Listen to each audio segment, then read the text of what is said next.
Well, are you excited? You like what you see? Oh, yeah, absolutely.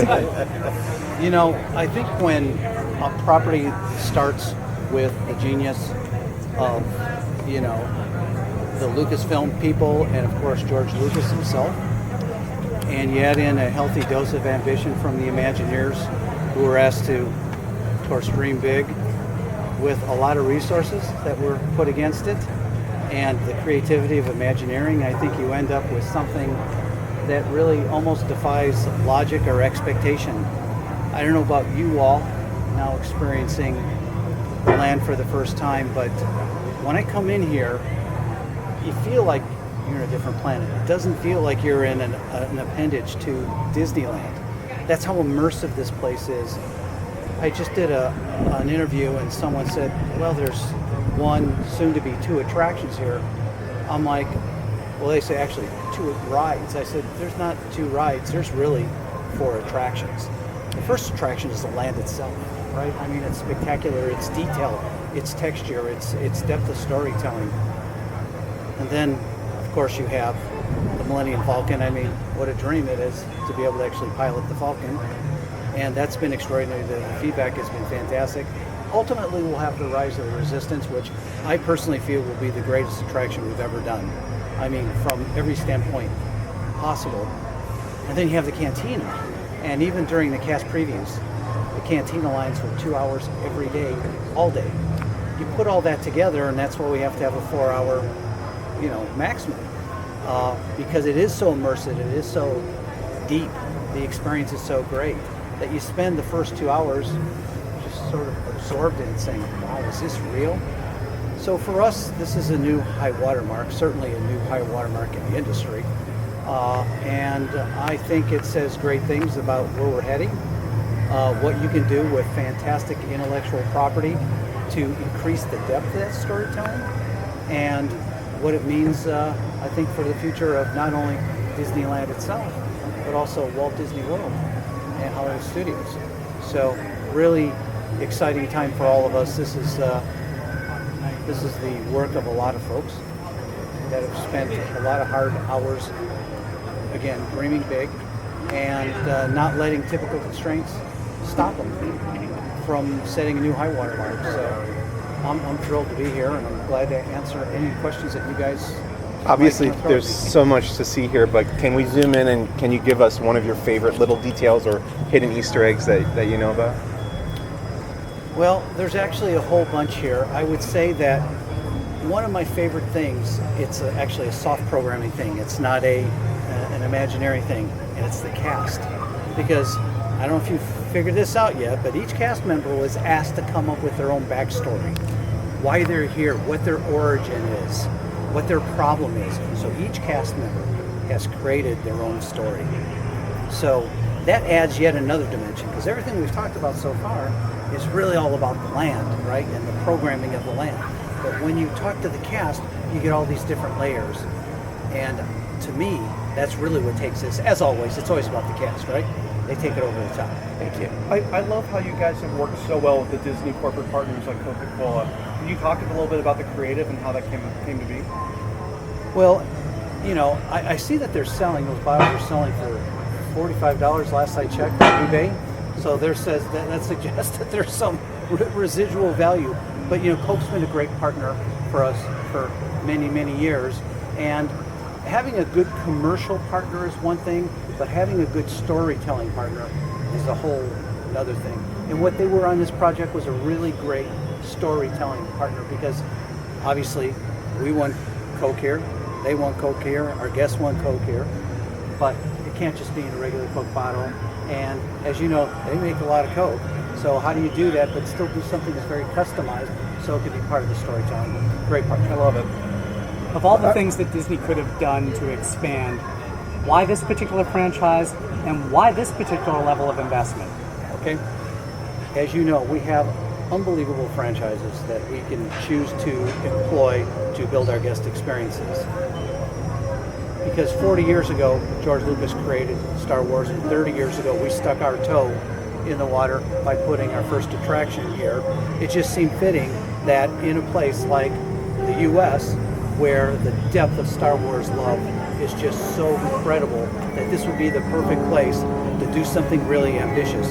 I think there are other places we could put Star Wars attractions. I'm not sure there's other places that would warrant a land that's this robust with that kind of level of investment. And to us, it's all about exceeding our guests' expectations. And whether it's Anaheim or it's Orlando, I think we've probably done that. So I think it was a good investment. Bob, the words that keep coming to mind and that we keep hearing so often is storytelling, immersion, interactivity, and I think for me it's also emotion too. I will be the first to admit that when I walked in and saw the Millennium Falcon for the first time, little 9-year-old Lou Mangello cried, and I'm sure I'm not the only one.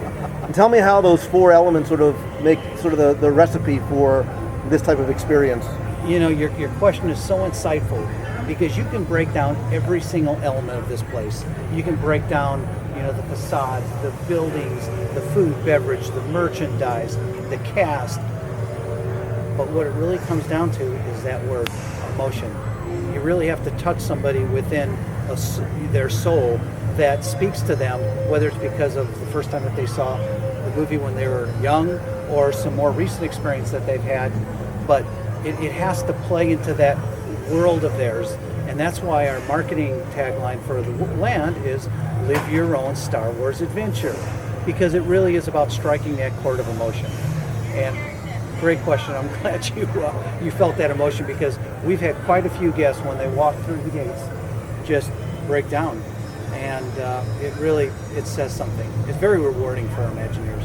Thank you. Bob, how has your you recently took over consumer products, you're in charge of Disney Travel and the parks and resorts. How does that allow you to bring all the different aspects of the company together to help a project like this? It's interesting. We have 11 $1 billion or more consumer products franchises in terms of retail sales. 11 of them. And that's that portfolio that we can draw upon. By bringing these these business units together, it enables us to tell stories and to act as a catalyst for further storytelling in the world of publishing, games, and even merchandise outside the berm, if you will, in a much greater way. You know, we have millions of people that see movies, the Star Wars movies, our Marvel movies, all the time. And that's always been a catalyst for our activities outside the berm.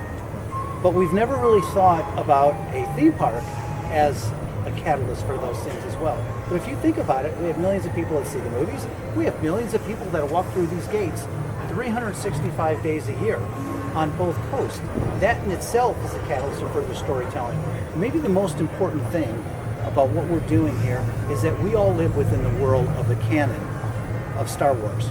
But we're not constrained by the stories that have been told only to date. This is another venue for storytelling. This is another blank canvas. And we've already created 7 or 8 different publishing products based on the backstory of the Black Spire outpost. So it's already happening, much like Pirates of the Caribbean seeded the movie franchise, or in many cases, you know, like the great Avengers movies have really helped us create Marvel-based superhero attractions in our parks as well. It's very symbiotic. Well, this place itself is about to launch a whole bunch of fantastic content for the Walt Disney Company based on the mythologies that we're creating. So we're working with Lucas very carefully to make sure that we stay within that mythology. But at the same time, we have many degrees of freedom to create our own story. You know, you see Hondo Anaka, right, who greets you at the beginning of Millennium Falcon. Certainly, you know, Hondo's more or less a more or less obscure character, but now he's got his own story, right? It's about Smuggler's Run. Where's that going to go? Stay tuned. In the panel discussion earlier, we were noticing that there's a lot of different aspects of the Disney company here. You've got Lucas represented, you've got Imagineering represented, you've got different divisions, food, music, that are all come together to kind of create that. And it seems to me that that had to be an interesting partnership to forge, to have all of these different divisions working together to build something completely new. Yeah. You know, that is the secret of the Walt Disney Company. We all have a North Star that we all paddle in the same direction, right? To get to that North Star, if you will. And we're not siloed. You know, we're like this with our friends at Marvel. We're like this with our friends at Pixar. We're like this with our friends at Lucas, because we're all about storytelling. We do it in a physical way. We like to say that we're the physical manifestation of the magic. We extend storytelling by doing so. And they respect that. Matter of fact, I had dinner last night with Kathy Kennedy, and we were talking about how great the partnership has gone for the last 5 years, from the inception of the idea that, hey, maybe we should do something like this, to what it actually sort of turned out to be. And I think the proof is in what you all see and will experience over the next days, weeks, months, years. But we all have the same goals in mind, because at Disney, it's not about an individual operating unit. It's about the brand. First of all, the brand, the Disney brand, and then all those great franchises that fit underneath it. Look, we've got the wealth of riches. We've got an embarrassment of riches. And we don't want to do anything that anybody else can do. Okay, a lot of times people say, well, why don't you do something? Why does everything have to be franchise oriented? Because that's our barrier to entry. Because if any of our competitors had our intellectual property, guess what they would be doing? The exact same thing they're doing. We're doing.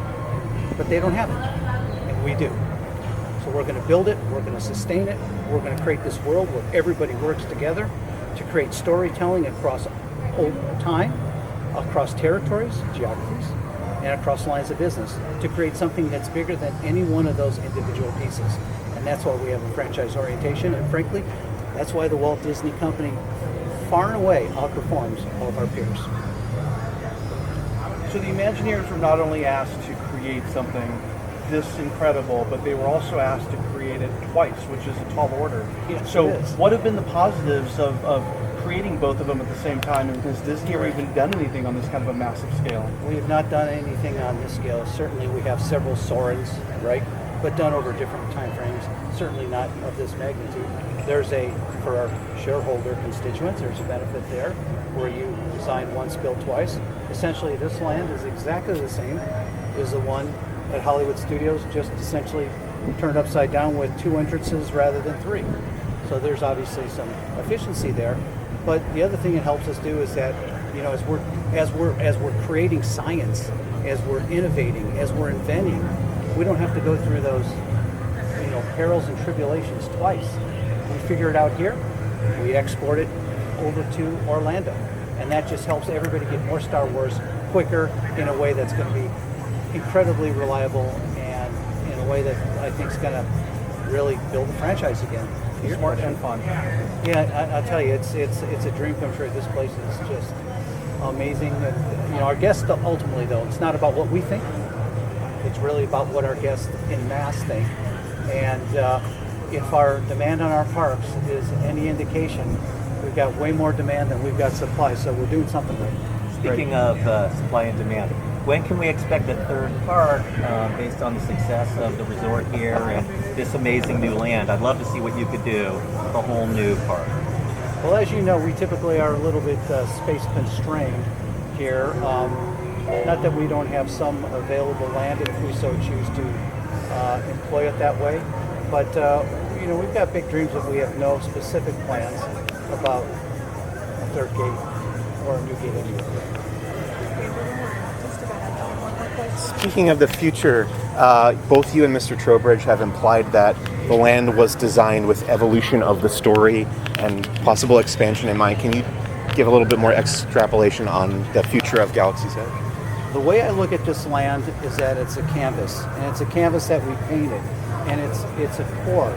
We don't have any specific plans as to where this is going to go, because frankly, we haven't even opened it up.